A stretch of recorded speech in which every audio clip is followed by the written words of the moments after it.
मी आपल्या सर्वांचं सर्वप्रथम स्वागत करतो।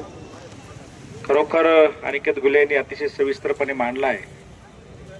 खरोखर हा सर्वोच्च पद आहे, सर्वोच्च पदावरती बूट फेकणं हे लक्षण कसलं आहे आपण सर्वांनी समजून घेतलं पाहिजे। या देशामध्ये आज इतके विविध प्रश्न आहेत, बेरोजगारी आहे, पूरग्रस्त आलेला आहे, पूरग्रस्त लोक एकदम म्हणजे लोक त्रासलेले आहेत आणि हे सगळे विषय डायव्हर्ट करण्याचा प्रयत्न आहे असं मला वाटतं। आणि सरन्यायाधीशावरती बूट फेकणं ही बाब म्हणजे छोटी गोष्ट नाहीये।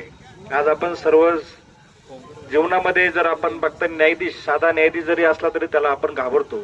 आणि ह्या देशाच्या ज्या संविधानाने देशाचं सर्वोच्च न्यायालयाचं सर्वोच्च पद ज्या माणसाला दिलं आहे त्याच्यावरती हे लोक बूट फेकण्याचा प्रयत्न करत असेल तर या देशामध्ये काहीतरी वेगळंच चालू आहे असं मला वाटतं।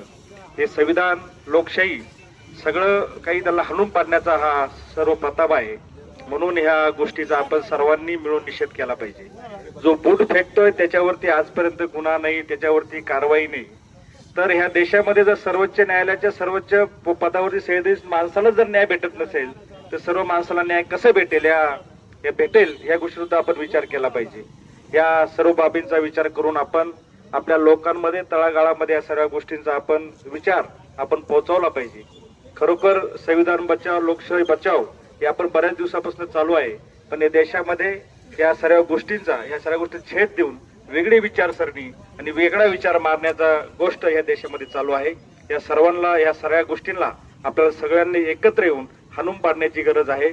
खरोखर हा जो हल्ला झाला, या हल्ल्याचा मी सर्व तालुका काँग्रेस कमिटीच्या वतीने निषेध करतो, थांबतो।